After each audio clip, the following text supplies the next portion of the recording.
Fernando VII de España, llamado, el Deseado, y, el Rey Felón, ocupó personalmente el trono español entre marzo y mayo de 1808 y, tras la salida de España del Rey intruso, José I Bonaparte y su vuelta al país, nuevamente desde mayo de 1814 hasta su muerte, exceptuando un brevísimo intervalo de unos pocos días de 1823 en que sus funciones fueron asumidas por un Consejo de Regencia de acuerdo con lo establecido en la Constitución de 1812.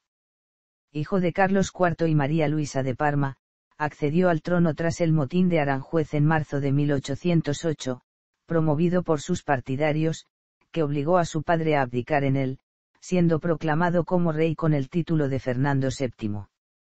2 meses después, presionado por Napoleón, renunció en Bayona a sus derechos a la corona española en favor del emperador francés, quien designó como nuevo rey de España a su hermano José Bonaparte. Quedó confinado en el castillo de Valencay donde pasó toda la guerra de independencia.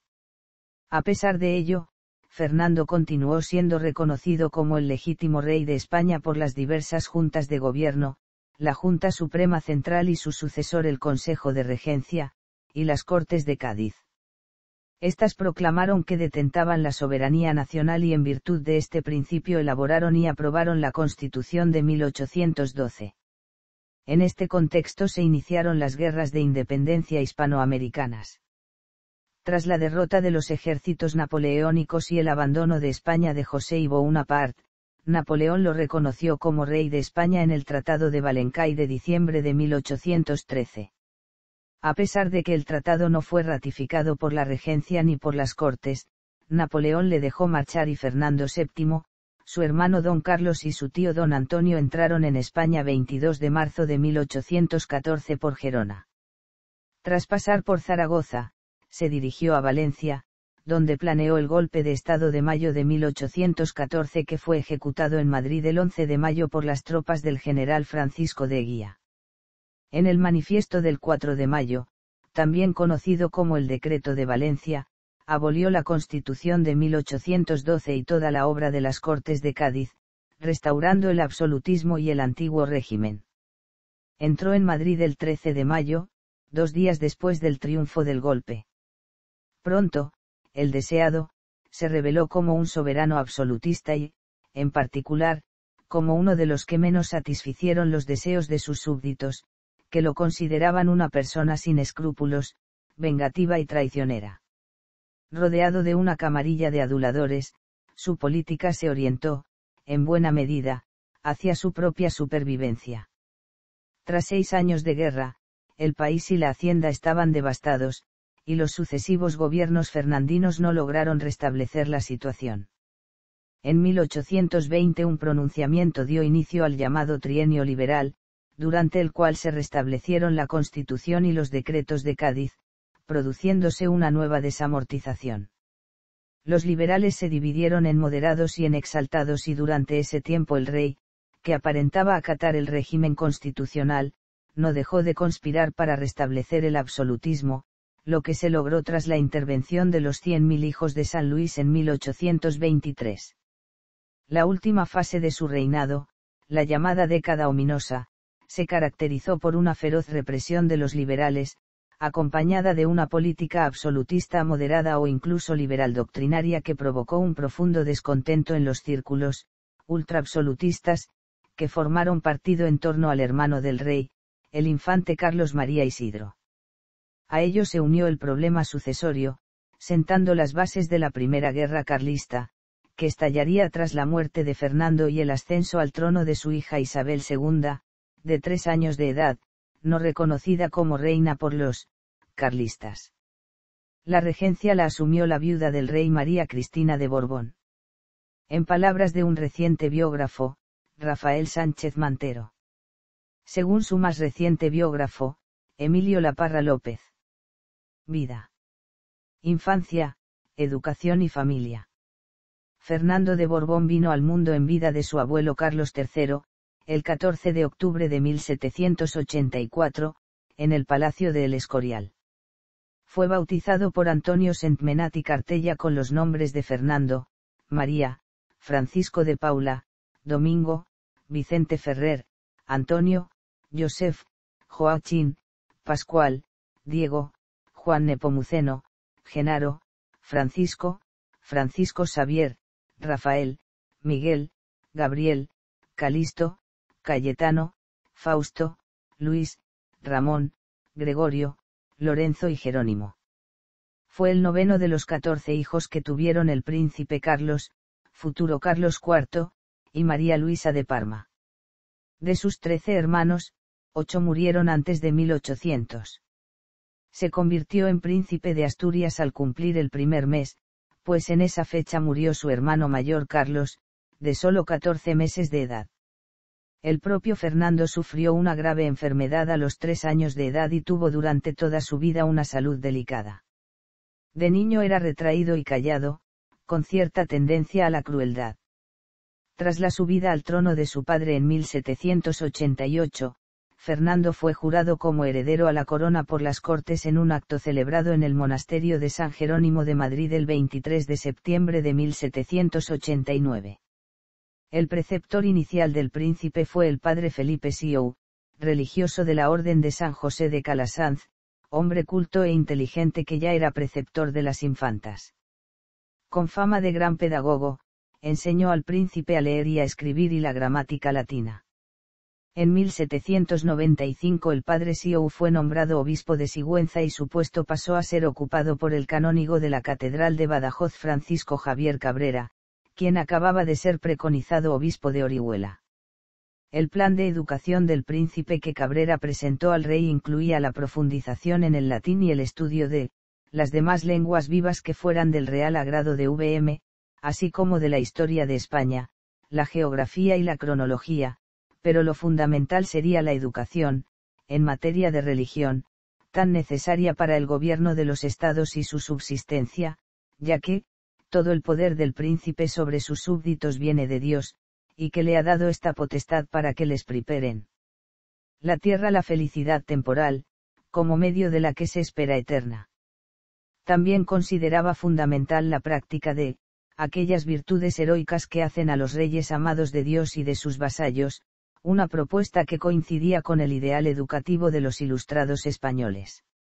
La propuesta de que fuera el obispo Cabrera el sustituto del padre Felipe Siou fue obra del favorito Manuel Godoy, quien asimismo colocó junto al príncipe a otro paisano suyo de Badajoz, el también canónigo ilustrado Fernando Rodríguez de Ledesma, encargado de enseñarle geografía e historia, pero este duró poco tiempo a causa de un serio ataque de gota, siendo sustituido por el canónigo Juan Escóiquiz, también a propuesta de Godoy. Como maestro de dibujo Cabrera nombró al pintor Antonio Carnicero, y de latín y de filosofía al sacerdote Cristóbal Bencomo y Rodríguez, quien junto con Escóiquiz fue el profesor más apreciado por el príncipe, además de convertirse ambos en las personas que más influencia ejercieron sobre él. Oposición a Godoy.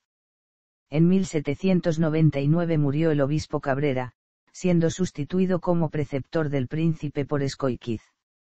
Este, junto con el nuevo ayo del cuarto de Fernando, el duque de San Carlos que había sustituido el año anterior al primer ayo del príncipe el marqués de Santa Cruz, se ocuparon de indisponer a Fernando con el favorito Godoy, que acababa de perder el poder, aunque 2 años más tarde lo recuperaría, el canónigo Escóiquiz en cuanto cayó Godoy, a quien había adulado para obtener el puesto que tenía en la educación del príncipe de Asturias, se apresuró a escribir un duro alegato contra aquel.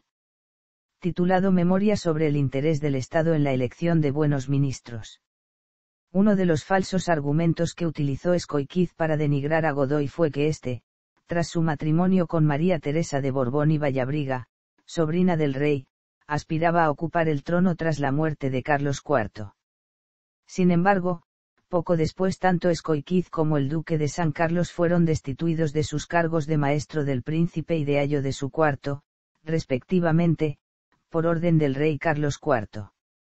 El cargo de ayo pasó al duque de la Roca, hombre de confianza de Godoy. Alentado por su joven esposa María Antonia de Nápoles, con quien había contraído matrimonio en 1802 cuando contaba 18 años de edad, el príncipe Fernando se enfrentó a Manuel Godoy y a su madre, la reina María Luisa, con quien la princesa María Antonia mantenía una mala relación personal, la animadversión era mutua. María Luisa le escribió a Godoy: ¿qué haremos con esa diabólica sierpe de mi nuera y marrajo cobarde de mi hijo? A María Antonia no le fue muy difícil ganarse la voluntad de su marido, entre otras razones porque tampoco tenía ninguna simpatía por Godoy, ni las relaciones con su madre eran muy buenas. Así fue como surgió en la corte de Madrid el llamado Partido Napolitano, en torno a los príncipes de Asturias y en el cual tenía un papel destacado el embajador del Reino de Nápoles, el conde de San Teodoro, y su esposa, además de varios importantes nobles españoles, como el marqués de Valmediano, su cuñado el duque de San Carlos, el conde de Montemar y el marqués de Ayerbe. Este Partido Napolitano comenzó a lanzar todo tipo de insidias contra Godoy y contra la reina María Luisa, que la reina madre de Nápoles, María Carolina, instigadora de las acciones de su hija, se ocupaba de difundir por toda Europa. La reacción de Godoy fue fulminante. En septiembre de 1805 ordenó la expulsión de la corte de varios nobles del entorno de los príncipes de Asturias, entre los que destacaban el duque del Infantado y la condesa de Montijo. El golpe definitivo lo propinó Godoy meses después cuando entre otras medidas expulsó de España al embajador de Nápoles y su esposa, poco después de que a finales de diciembre de 1805 el reino de Nápoles fuera conquistado por Napoleón y la reina María Carolina destronada, con lo que desaparecía la que había sido el principal referente político de los príncipes de Asturias. En mayo de 1806 falleció la princesa de Asturias, pero esto no impidió que Fernando continuara con su actividad política clandestinamente, apoyándose en su antiguo preceptor, el canónigo Escóiquiz, y en el duque de San Carlos, que encabezaba el nutrido grupo de nobles que se oponían a Godoy. Así fue como el Partido Napolitano se transformó en el Partido Fernandino, que según el historiador Sánchez Mantero era heredero del antiguo Partido Aragonés. La nobleza descontenta trataba de usar la figura del príncipe, preterido por Godoy, como núcleo agrupador de los malquistos con el favorito real. Aunque buena parte de los nobles que apoyaban al príncipe pretendían únicamente la caída de Godoy, las ambiciones de Fernando y de su círculo más próximo se dirigían a conseguir cuanto antes el trono, sin importarles la suerte que pudiera correr el rey Carlos IV. Por ello, continuaron con la campaña de desprestigio contra Godoy y contra la reina María Luisa, a la que consideraban el obstáculo clave para ese plan, ya que era el principal apoyo de Godoy.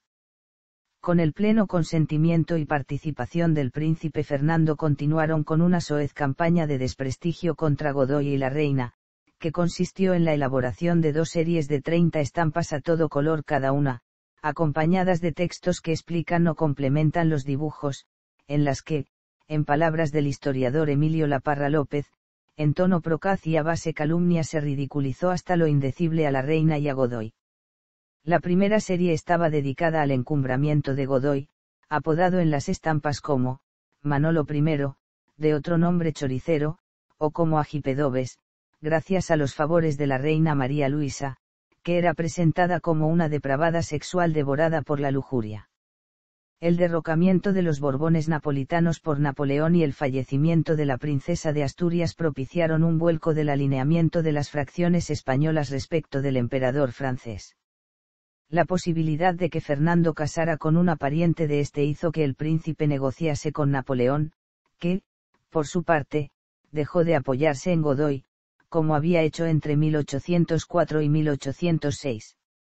Fernando estaba dispuesto a humillarse ante el emperador con tal de conseguir su favor y su auxilio para deshacerse de Godoy. Las negociaciones impulsadas por el embajador francés para que Fernando contrajera su segundo matrimonio con una dama Bonaparte coincidieron en 1807 con el empeoramiento de la salud de Carlos IV. El príncipe de Asturias quería asegurarse la sucesión y anular al válido. Godoy y el partido fernandino tuvieron su primer enfrentamiento. Debido a una delación, el complot fue descubierto y Fernando juzgado en lo que se conoce como el proceso de El Escorial. El príncipe denunció a todos sus colaboradores y pidió perdón a sus padres. El tribunal absolvió a los otros acusados, pero el rey, injusta y torpemente a juicio de Alcalá Galiano, ordenó el destierro de todos ellos. La primera llegada al trono, del motín de Aranjuez a las abdicaciones de Bayona. Poco después, en marzo de 1808, ante la presencia de tropas francesas en España, la corte se trasladó a Aranjuez, como parte de un plan de Godoy para trasladar a la familia real a América desde Andalucía si la intervención francesa así lo requiriese. El día 17, el pueblo, instigado por los partidarios de Fernando, asaltó el palacio de Godoy.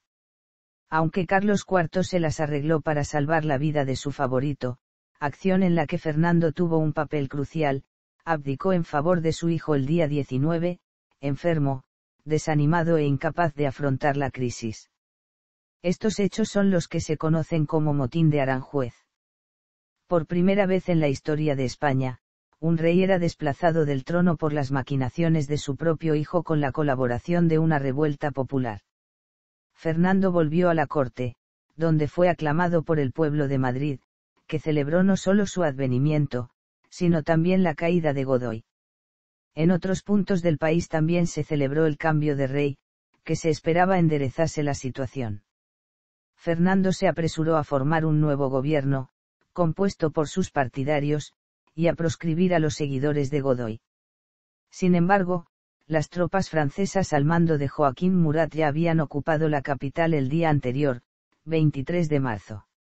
El depuesto rey y su esposa se pusieron bajo la protección de Napoleón y fueron custodiados por las tropas de Murat quien, por su parte, albergaba esperanzas de ser encumbrado rey de España por el emperador, quien, sin embargo, tenía otros planes.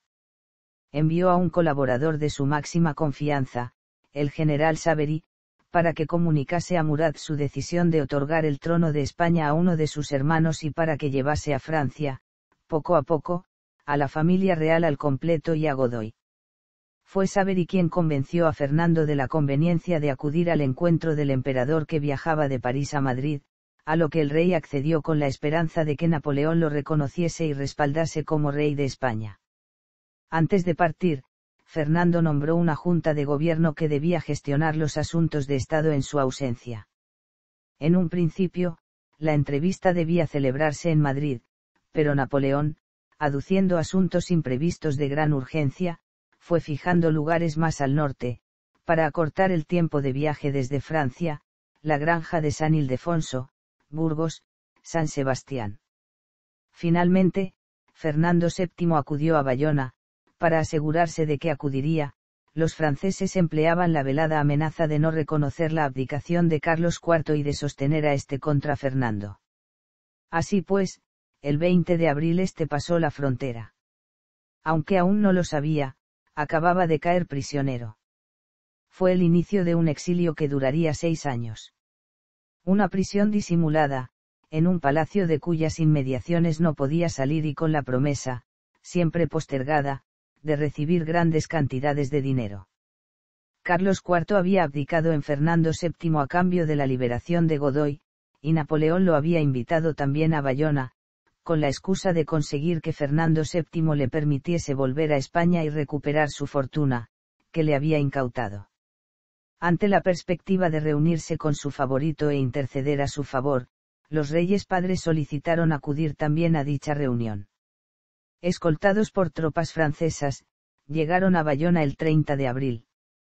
2 días más tarde, en Madrid, el pueblo se levantaría en armas contra los franceses, dando lugar a los hechos del 2 de mayo de 1808, que marcan el comienzo de la Guerra de la Independencia española. Entretanto, la situación en Bayona estaba adquiriendo tintes grotescos. Napoleón impidió la llegada de Godoy hasta que todo estuvo consumado, de forma que no pudiese aconsejar a la familia real española, que demostró ser sumamente torpe. A Fernando VII le dijo que la renuncia al trono de su padre, producida tras el motín de Aranjuez, era nula ya que se había hecho bajo coacción, por lo que le exigió que le devolviese su trono. Su propia madre, en su presencia, le había pedido a Napoleón que lo fusilase por lo que le había hecho a Godoy, a ella y a su esposo. Napoleón obligó a Carlos IV a cederle sus derechos al trono a cambio de asilo en Francia para él, su mujer y su favorito, Godoy, así como una pensión de 30 millones de reales anuales. Como ya había abdicado anteriormente a favor de su hijo, consideró que no cedía nada. Cuando llegaron a Bayona las noticias del levantamiento de Madrid y de su represión, Napoleón y Carlos IV presionaron a Fernando para que reconociese a su padre como rey legítimo. A cambio recibiría un castillo y una pensión anual de 4 millones de reales, que nunca cobró en su totalidad. Aceptó el 6 de mayo de 1808, ignorando que su padre ya había renunciado en favor del emperador. Finalmente, Napoleón otorgó los derechos a la corona de España a su hermano mayor, quien reinaría con el nombre de José I Bonaparte. Esta sucesión de traspasos de la corona española se conoce con el nombre de abdicaciones de Bayona. No se trataba solo de un cambio dinástico. En una proclama a los españoles el 25 de mayo, Napoleón declaró que España se encontraba frente a un cambio de régimen con los beneficios de una constitución sin necesidad de una revolución previa.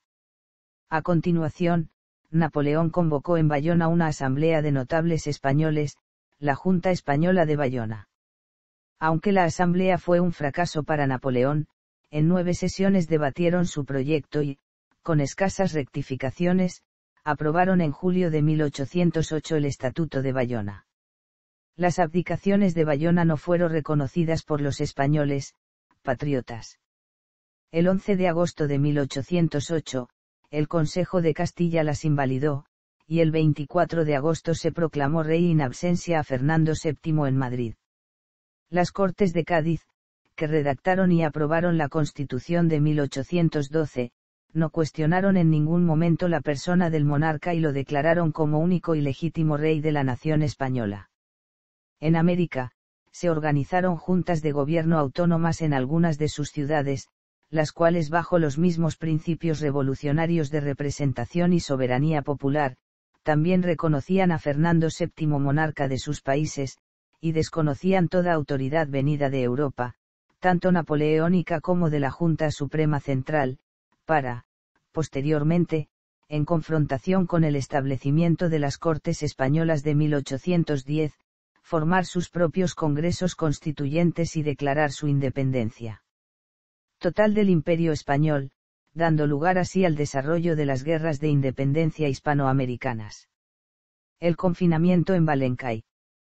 Fernando vio cómo el emperador ni siquiera se molestaba en cumplir el acuerdo y lo internaba, junto con su hermano don Carlos y su tío don Antonio, en el castillo de Balencay, propiedad de Charles Maurice de Talleyrand, príncipe de Benevento, antiguo obispo, entonces ministro de Asuntos Exteriores de Napoleón, con el que tramó el golpe de Estado que lo llevó al poder.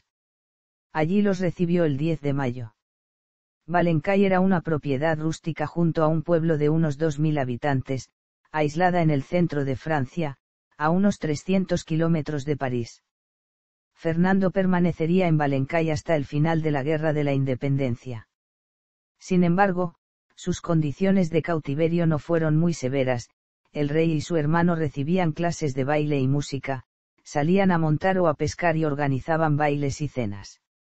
Disponían de una buena biblioteca, pero el infante don Antonio puso todos los impedimentos posibles con el fin de que no leyeran libros franceses que pudieran ejercer una mala influencia sobre sus jóvenes sobrinos. A partir del 1 de septiembre de 1814, sin embargo, la marcha de Talleyrand y la negativa de Bonaparte a cumplir lo estipulado con respecto a sufragar sus gastos, 400.000 francos anuales más las rentas del castillo de Navarra en la Alta Normandía, hicieron que su tren de vida fuera cada vez más austero, reduciéndose la servidumbre al mínimo. Fernando no solo no hizo intento alguno de huir del cautiverio, sino que llegó a denunciar a un barón irlandés enviado por el gobierno británico para ayudarlo a fugarse. Creyendo que nada se podía hacer frente al poderío de Francia, Fernando pretendió unir sus intereses a los de Bonaparte, y mantuvo una correspondencia servil con el corso, hasta el punto de que éste, en su destierro de Santa Elena, recordaba así la actuación del príncipe español. Su humillación servil le llegó al punto de organizar una fastuosa fiesta con brindis, banquete, concierto, iluminación especial y un solemne Te Deum con ocasión de la boda de Napoleón Bonaparte con María Luisa de Austria en 1810. Cuando el emperador reprodujo la correspondencia que le enviaba Fernando en Le Moniteur, para que todos, en especial los españoles, vieran su actuación, este se apresuró a agradecer a Napoleón que hubiese hecho público de tal modo el amor que le profesaba. En una de las cartas, dirigida al gobernador de Valencay y hecha pública en Le Moniteur el 26 de abril de 1810, Fernando expresó su deseo de ser hijo adoptivo de Bonaparte. Sin embargo, la condición de prisionero de Napoleón creó en Fernando el mito del deseado, víctima inocente de la tiranía napoleónica. El regreso de el deseado.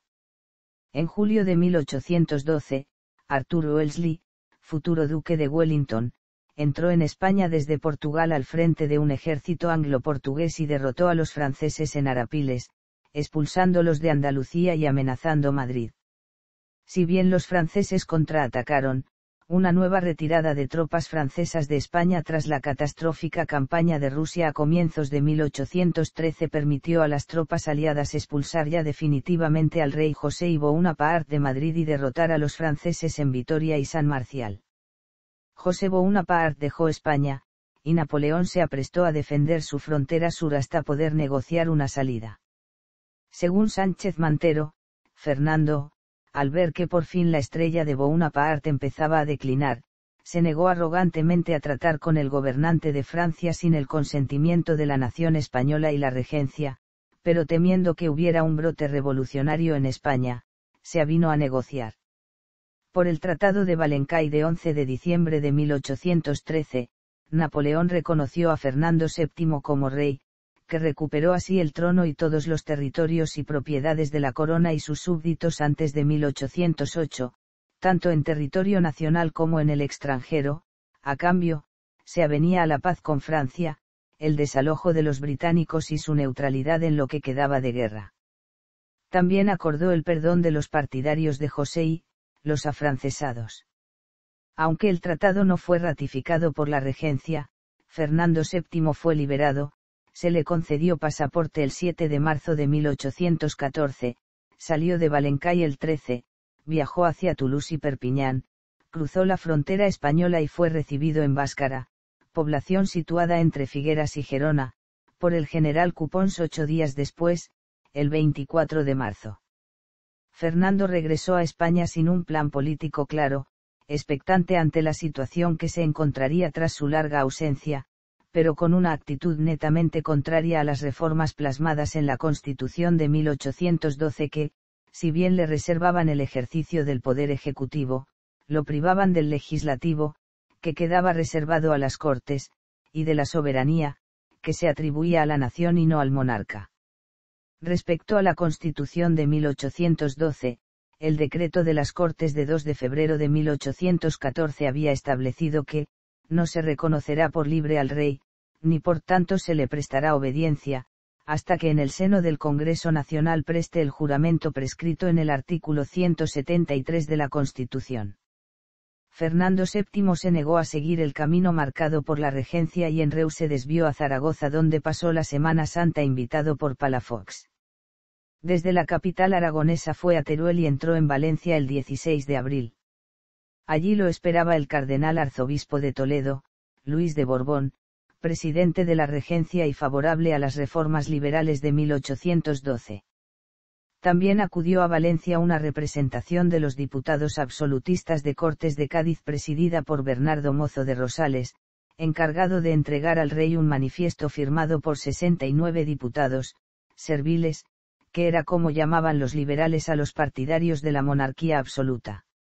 Era el llamado Manifiesto de los Persas, que propugnaba la supresión de la Cámara Gaditana y justificaba la restauración del antiguo régimen. El 17 de abril, el general Elío, al mando del segundo ejército, puso sus tropas a disposición del rey y lo invitó a recobrar sus derechos. Fue el primer pronunciamiento de la historia de España, según Stanley G. Payne. El 4 de mayo de 1814, Fernando VII firmó un decreto, redactado por Juan Pérez Villamil y Miguel de Lardizábal, que restablecía la monarquía absoluta y declaraba nula y sin efecto la Constitución de 1812 y toda la obra de las Cortes de Cádiz. El decreto, también conocido como el Manifiesto del 4 de mayo, fue el primer paso del golpe de Estado de mayo de 1814 que le devolvió sus poderes absolutos y que no sería publicado hasta el 11 de mayo, cuando el golpe ya había triunfado. Tras reponerse de un ataque de gota, el rey salió el 5 de mayo desde Valencia hacia Madrid. Había nombrado capitán general de Castilla la Nueva a Francisco de Eguía, absolutista acérrimo, que había sido encargado por el rey de ejecutar el golpe de Estado. El 11 de mayo organizó la represión en la capital, arrestando a los diputados de las Cortes y despejando el panorama para la entrada triunfal del monarca. Detenidos los miembros de la regencia, los ministros y los partidarios de la soberanía nacional, el golpe de Estado se consumó en la madrugada del 11 de mayo con la disolución de las Cortes exigida por Eguía y ejecutada sin oposición por su presidente Antonio Joaquín Pérez, uno de los firmantes del Manifiesto de los Persas. El 13 de mayo, Fernando VII, que había permanecido en Aranjuez desde el día 10 a la espera de que el golpe triunfara, entró triunfalmente por fin en Madrid. Reinado. Primer sexenio absolutista. Triunfo temporal de los liberales y gobierno constitucional. Intervención de las potencias y restauración absolutista. Absolutismo y reformismo moderado. Sucesión de Fernando VII. El fallecimiento de la reina María Amalia el 18 de mayo de 1829 y la mala salud del rey parecieron favorecer las aspiraciones del hermano de este, don Carlos, al trono, que deseaban los monárquicos más exaltados. El infante era el heredero en caso de que el rey muriese sin descendencia. Fernando, sin embargo, optó por casarse de inmediato por cuarta vez, con su sobrina María Cristina, hermana de su cuñada, Luisa Carlota, esposa de su hermano Francisco de Paula. El matrimonio se celebró el 9 de diciembre de 1829. El 10 de octubre del año siguiente nació la heredera al trono, Isabel. Tuvo otra hija, la infanta Luisa Fernanda, en 1832. El 31 de marzo de 1830 Fernando promulgó la Pragmática Sanción, aprobada el 30 de septiembre de 1789, bajo Carlos IV, pero que no se había hecho efectiva por razones de política exterior. La pragmática establecía que si el rey no tenía heredero varón, heredaría la hija mayor. Esto excluía, en la práctica, al infante Carlos María Isidro de la sucesión, por cuanto ya fuese niño o niña quien naciese sería el heredero directo del rey. De esta forma, su hija Isabel, nacida poco después, se veía reconocida como heredera de la corona, con gran disgusto de los partidarios de don Carlos, el hermano del rey.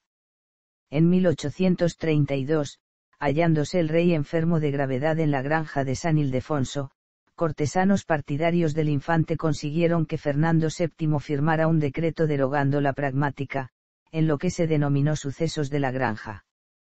Con la mejoría de salud del rey, el gobierno de Francisco Cea Bermúdez, que sustituyó de inmediato al anterior y se apoyó tanto en los liberales como en los reformistas, la puso de nuevo en vigor a finales de año. Su principal labor fue asegurar la sucesión de Isabel y frustrar las esperanzas del infante don Carlos. Para asegurar la autoridad real, Fernando, todavía convaleciente, la delegó en su esposa el 6 de octubre. Tras ello, don Carlos marchó a Portugal.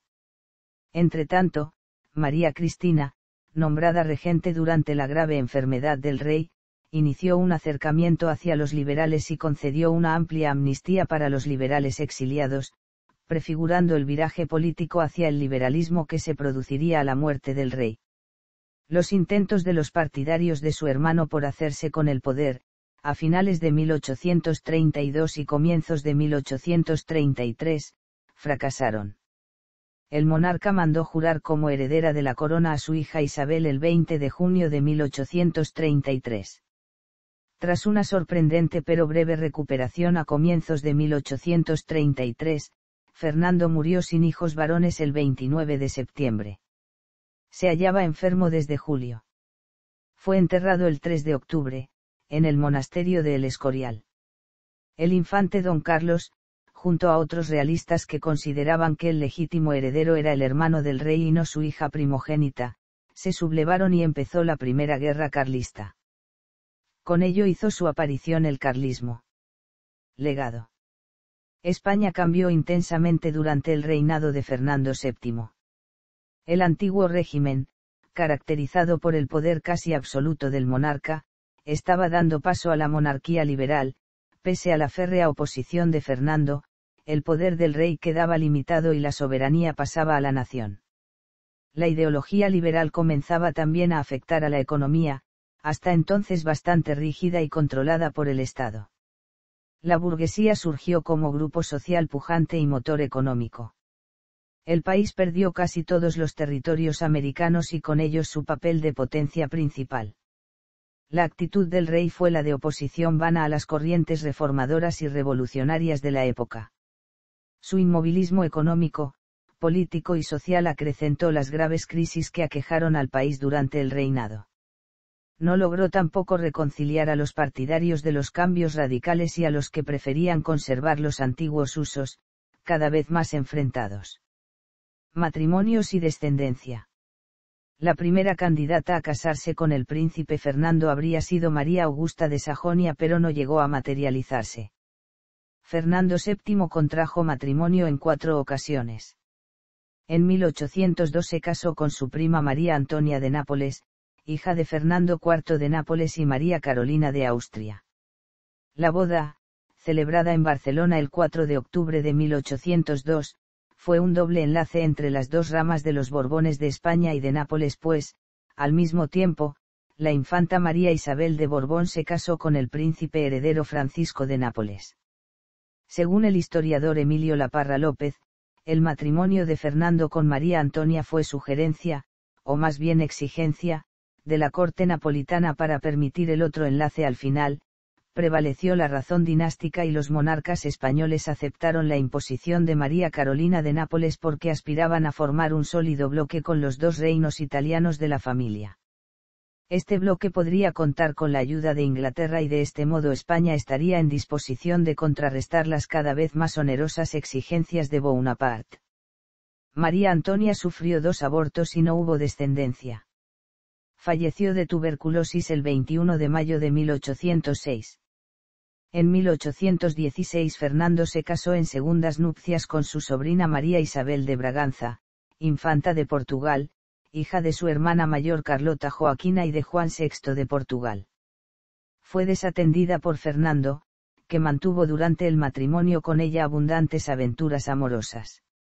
Dio a luz a una hija, María Luisa Isabel, que vivió poco más de 4 meses. Poco después, estando de nuevo embarazada, falleció a causa de una cesárea mal hecha, que tampoco salvó a la hija.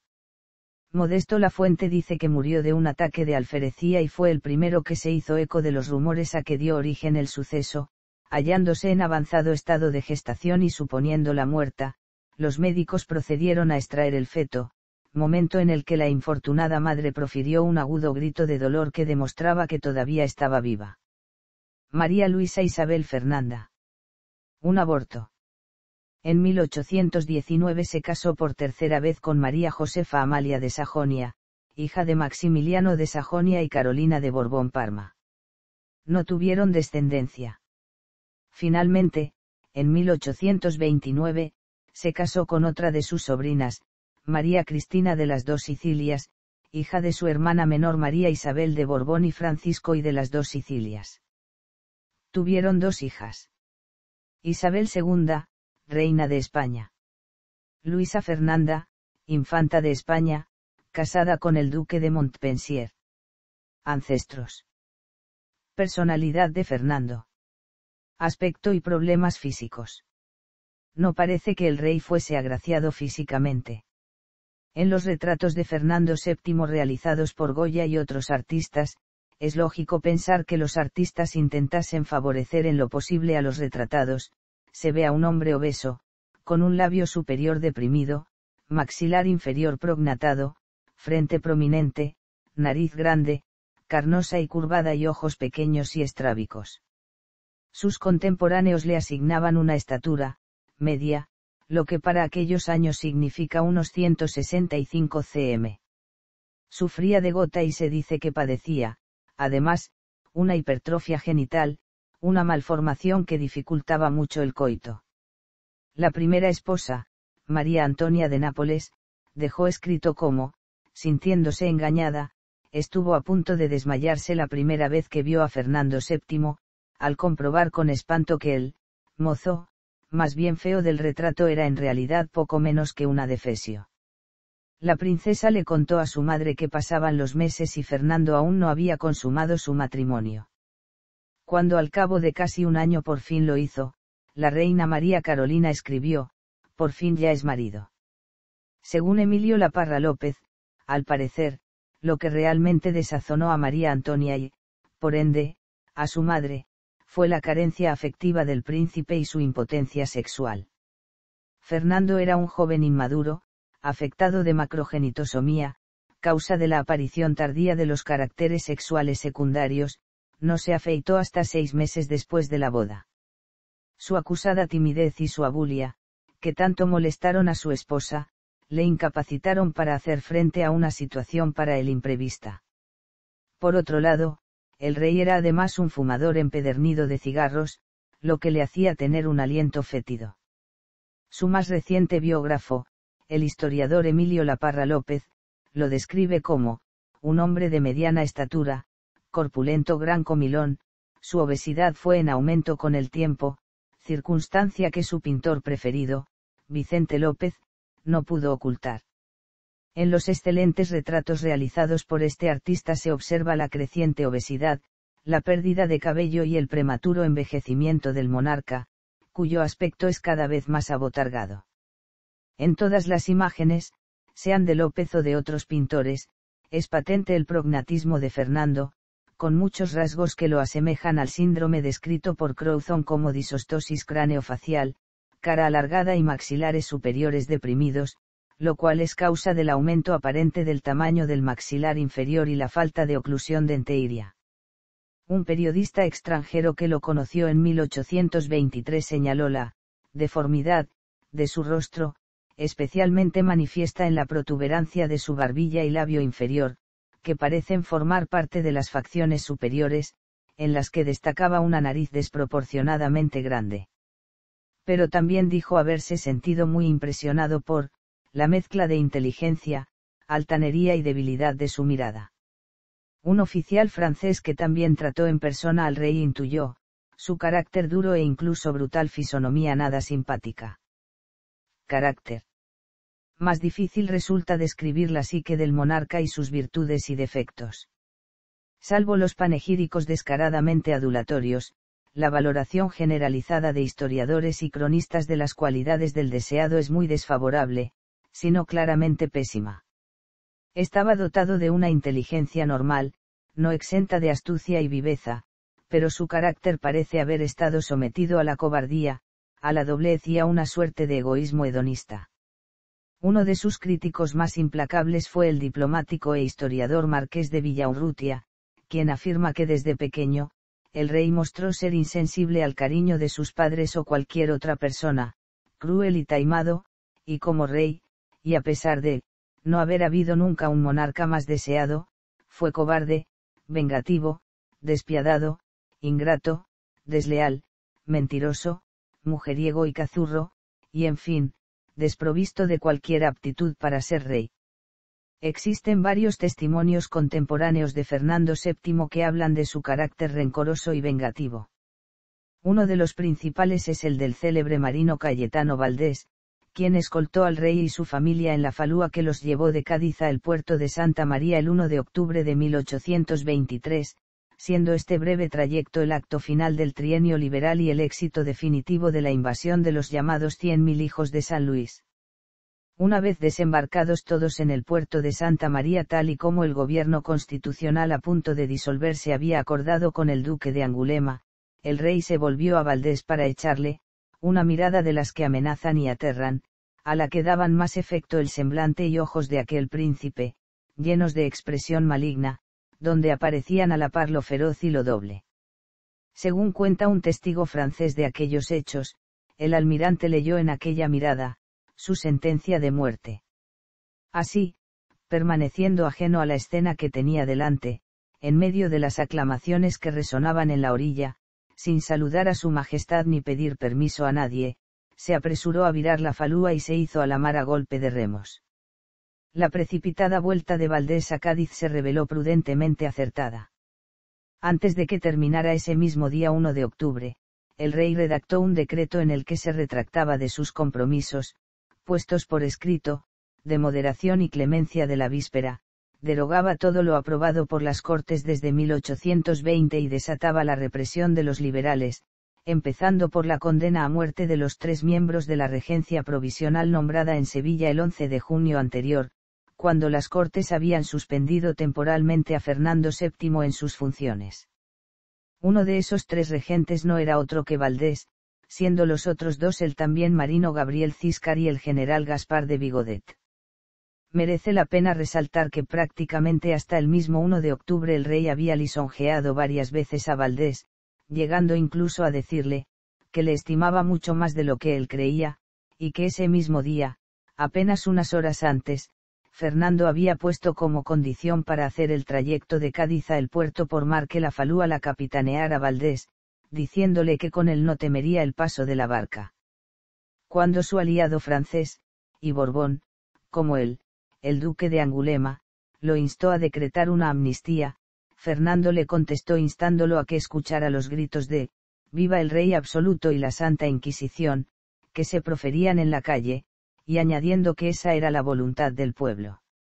Al oír aquello, Angulema abandonó esa primera reunión con el monarca español con un poco disimulado disgusto.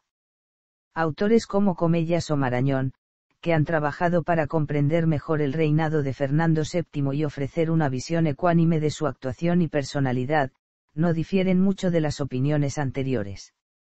Marañón dice del monarca que era, si no inteligente, pillo al menos. Comellas, más amable con el retrato del rey, lo define como una persona vulgar sin imaginación, arrestos, ni ideas brillantes, y citando a testigos señala que todos los días despachaba con sus ministros, aunque ya bien entrada la tarde, para este autor sería una persona sencilla, apacible, bienhumorada y hogareña, capaz de conmoverse ante la necesidad de los más humildes y sensible a atrocidades como la tortura, cualidades estas que ni eran suficientes para sustituir la necesidad que la nación tenía de un monarca muy distinto a Fernando. La virtud más reconocida, aun por sus enemigos, era la sencillez y campechanía, aunque a menudo esta sencillez caía en lo meramente soez y chabacano. Era más cercano al trato popular y las costumbres sencillas que a la rigidez de la ceremonia cortesana tradicional. Carecía de una sólida formación y de curiosidad intelectual, pero era aficionado a las manualidades, a la música, la pintura, la lectura y la tauromaquia. Sin embargo, a pesar de las ocasionales muestras de generosidad con los más necesitados señaladas por Comellas, y que alimentaban el amor que el pueblo ya no sentía por el deseado, y a pesar de la forma metódica con que despachaba con su gabinete, se le achaca una falta de interés por los asuntos de Estado, que prefería abandonar en sus ministros y que supeditaba a su codicia o interés personal. Ángel Fernández de los Ríos señala que Fernando VII tenía antes de su muerte 500 millones de reales depositados en el Banco de Londres, al tiempo que la deuda nacional había aumentado durante su reinado en unos 745.850.666 reales. La catedrática de la Universidad de Valencia Isabel Burdiel escribe que, su manera de reinar consistió siempre en dividir y enfrentar entre sí a cuantos le rodeaban, de forma que potenció en todos ellos, a través del desconcierto y del terror, el más abyecto servilismo. Ladino, desconfiado y cruel, dado al humor grueso y a las aventuras nocturnas, el rey podía ser muy manipulable si se sabía atender bien a sus deseos. Dando por buenas las peores acusaciones, el psiquiatra e historiador Luis Mínguez Martín, reconoce en Fernando VII un encanto superficial, labia y una actitud seductora y acomodaticia, que ocultaba una personalidad disocial, antisocial o psicopática, manifestada en el desprecio hacia los derechos y sentimientos de los demás, el cinismo y el engaño, la mentira y la manipulación, la falta de responsabilidad social y de sentimientos de culpa y los mecanismos proyectivos. Su más reciente biógrafo, el historiador Emilio Laparra López, señala su ordinariez a la hora de expresarse, puesto que con frecuencia utilizaba expresiones soeces y tacos, como la exclamación, carajo, ante ministros y altos cargos, llegando en una ocasión, el 18 de febrero de 1822, a espetar a sus ministros en presencia incluso de un enviado del duque de Wellington, carajo. Tengo más cojones que Dios. Tengo bastantes cojones para comer a con acento todos vosotros. Fuera, fuera, carajo. Esta tendencia al lenguaje soez y vulgar probablemente fuese debida a su afición a emplear el estilo coloquial y castizo de la servidumbre de palacio. Laparra apunta también como rasgos dominantes de su carácter, el disimulo, la desconfianza, la crueldad y el espíritu vengativo. Señala también su campechanía, lo que junto con su vulgaridad y su capacidad para el disimulo, le permitió mostrarse como un rey próximo a sus súbditos, incluso amable, una impresión que Fernando alimentaba con gestos de diversas formas cuando realizaba paseos por Madrid y por las ciudades que visitó, durante las audiencias particulares o cuando acudía a espectáculos públicos, como los toros, su gran afición, o el teatro. Laparra considera que era, débil de carácter y de espíritu, lo que lo hacía muy influenciable por las personas que lo rodeaban y también que solo tomara iniciativas, cuando consideró que sus oponentes estaban debilitados, pues la valentía ante las situaciones adversas no fue una de sus cualidades. Según Laparra López, el juicio más demoledor sobre la personalidad de Fernando VII lo expresó Napoleón durante su encuentro en Bayona. De esta forma lo presentó a Talleyrand: es indiferente a todo, muy material, come 4 veces al día y no tiene idea de nada, es muy estúpido y muy mezquino. Laparra añade, pero Fernando no era bobo o tonto. Es probable que en aquella situación, sorprendido y desorientado, hiciera uso de su característico disimulo y se escudara en el silencio, uno de sus habituales recursos ante situaciones adversas. En cuanto a sus aficiones, Fernando nunca fue un buen jinete ni le interesó la caza como a su padre y a su abuelo. Con el tiempo se convirtió en un buen jugador de billar y su principal afición fue leer y adquirir libros, hasta formar una biblioteca importante. Le encantaba cortar los pliegos de los libros intonsos. También tenía la costumbre de escribir con una caligrafía muy cuidada sobre los viajes que realizaba en forma de diario, empezando por el que realizó junto con sus padres entre el 4 de enero y el 22 de marzo de 1796 a Sevilla, pasando por Badajoz, cuando aún no había cumplido los 12 años de edad. La imagen del rey Fernando ante sus súbditos. Según el historiador Emilio Laparra López, Fernando siempre fue querido por la generalidad de sus súbditos, que veían en él al príncipe inocente y virtuoso, una imagen construida durante la Guerra de la Independencia por los patriotas, que luchaban en su nombre contra Napoleón y contra la monarquía de José y Bonaparte. De ahí el apodo de el deseado. El ensalzamiento de Fernando VII constituyó el centro de la intensa actividad orientada a crear un ambiente de beligerancia generalizada, porque en el rey se simbolizó la agresión institucional perpetrada por el emperador francés. En consecuencia, Fernando fue presentado ante la opinión pública como lo opuesto al responsable de la crisis interna y al que pretendía cambiar la dinastía. Fernando encarnaba el bien y los otros el mal. A partir de ahí, se construyó una imagen fabulosa de Fernando VII. Esta imagen perduró tras su vuelta del cautiverio de Valencay incluso entre los liberales a los que persiguió con saña y, aunque su popularidad perdió fuerza progresivamente, al final del reinado aún despertaba el entusiasmo popular, como se demostró durante el viaje que realizó por Cataluña y el norte de España en 1827 a 1828 o con motivo de su matrimonio con María Cristina de Borbón, en 1830. Por lo tanto, la imagen de Fernando VII ante sus súbditos fue siempre la del valiente rey que se enfrentó al tirano Napoleón, negándose a renunciar a su corona durante los 6 años de su cautiverio. Esta heroica actitud, pese a ser completamente falsa, parecía ser consecuente con la de los patriotas, que luchaban en España contra los franceses, como si el joven rey pretendiera ser leal a la lealtad de sus súbditos. Pero lo cierto era que Fernando escribió numerosas veces a Napoleón felicitándolo por sus victorias en España e incluso llegando a pedirle que lo adoptara como hijo suyo. Así pues, la Guerra de la Independencia sentó el mito del rey deseado, que volvería a hacerse cargo de su sufrido reino si los españoles luchaban tenazmente por ello.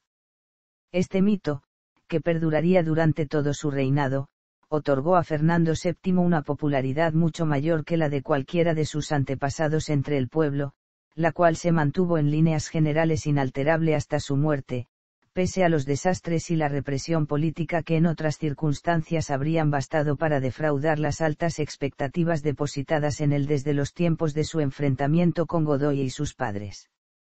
Fernando VII y las artes y las ciencias.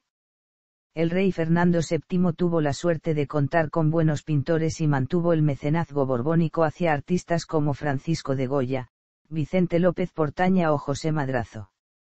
Según mesoneros romanos, aún, acudía en los últimos días de su existencia, trémulo y fatigoso, a la solemne repartición de premios de la Real Academia de San Fernando. Fomentó las actividades artísticas e intelectuales y la mejora de la enseñanza primaria, principalmente durante el trienio liberal, y secundaria, durante la década ominosa. Ocurrió lo contrario con las universidades, que perdieron alumnos y se vieron vigiladas por el gobierno, que las consideraba focos de liberalismo. Apoyado por su segunda esposa, Isabel de Braganza, Fernando retomó la idea de José y de crear un museo real de pinturas, y decidió convertir en tal el edificio que Juan de Villanueva había creado como Gabinete de Historia Natural. Gracias a su iniciativa y financiación personal, nacía así el actual Museo del Prado, inaugurado en presencia del propio monarca y su tercera esposa el 19 de noviembre de 1819. Fue aficionado asimismo a la música. A pesar del supuesto deterioro de la ciencia española y de la fuga de científicos importantes durante su reinado, se deben a Fernando VII una serie de capitales iniciativas. La fuga de científicos se debió principalmente a motivos políticos, los exiliados simpatizaban con los franceses o con los liberales. En 1815 ordenó la restauración del observatorio astronómico, muy dañado durante la francesada. También se reestructuró en aquel tiempo el Real Gabinete de Máquinas en el llamado Conservatorio de Artes. En 1815 también se creó el Museo de Ciencias Naturales y el Jardín Botánico de Madrid. Por otra parte, Fernando VII es el protagonista de algunas célebres novelas históricas, como Memoria secreta del hermano Leviatán, de Juan Van Allen, y El rey felón, de José Luis Corral. Biografías contemporáneas de Fernando VII. Todavía en vida del monarca se publicaron diversos esbozos biográficos por lo general muy contrarios al mismo, todos prohibidos en España. El irlandés Michael Joseph, quien estuvo en España durante los últimos días del trienio liberal, y, fuera de publicar este viaje en 1823, en 1824 imprimió su traducción de un original en español que Juan Bautista Vilar atribuye al liberal emigrado José Joaquín de Mora, de unas Memoirs of Ferdinand VII, traducidas ese mismo año al francés. Aún tuvo una tercera edición en español en 1840, vertida por Joaquín García Jiménez y ampliada con 2 ensayos históricos de Luis de Carné, sin duda alguna el Conde Louis Marie Joseph de Carné-Marcein. Prohibida de inmediato fue la de Charles Lebrun, Vida de Fernando VII. Órdenes. Reino de España. Gran Maestre de la Orden del Toisón de Oro. Gran Maestre de la Orden de Carlos III. Gran Maestre de la Orden de Isabel la Católica. Gran Maestre de las Órdenes Militares de Santiago, Calatrava, Alcántara y Montesa. Gran Maestre de la Real y Militar Orden de San Fernando. Gran Maestre de la Real y Militar Orden de San Hermenegildo. Extranjeras. 1814, Caballero de la Orden del Espíritu Santo. 1814, Caballero de la Orden de San Miguel. 1815, Caballero de la Orden de la Jarretera. Caballero de la Orden de San Genaro. Caballero Gran Cruz de la Real Orden de San Fernando y del Mérito. Caballero Gran Cruz de la Orden de la Legión de Honor. Caballero Gran Cruz de la Orden de San Esteban de Hungría. Caballero de la Orden del Elefante. Anecdotario. El monarca protagonizó numerosas anécdotas, algunas de las cuales han calado en el acervo popular español. Según Pérez Galdós en sus episodios nacionales, cuando Napoleón se hubo escapado de la isla de Elba y regresado a Francia, el ayuda de cámara, nervioso, no acertaba a vestir a Fernando para la reunión del gabinete convocada para tratar el problema, y el rey dijo: «Vísteme despacio, que tengo prisa». Mesonero Romanos cuenta que, en 1818, con motivo de su visita a la Exposición Pública de Industria Española, cuando los fabricantes de telas catalanes le mostraron su género pidiendo medidas proteccionistas, el rey exclamó: «Va. Todas estas son cosas de mujeres». Y se fue a dar un paseo por el Retiro. El rey era un gran aficionado al billar, y solía jugar con los miembros de su camarilla. Estos, deseosos de agradar al soberano, procuraban siempre fallar sus golpes y hacer que las bolas quedasen en inmejorable situación para que el monarca hiciese sucesivas carambolas.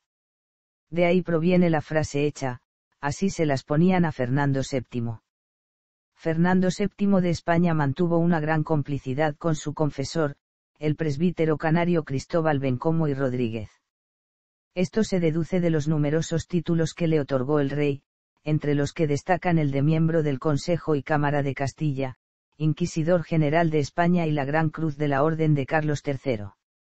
Además, cuando Fernando VII retornó a Madrid tras las abdicaciones de Bayona, reclamó la presencia en la corte de su confesor y ordenó desplazar a la isla de Tenerife un navío de guerra con el solo propósito de trasladarlo de regreso a la corte con toda la pompa posible.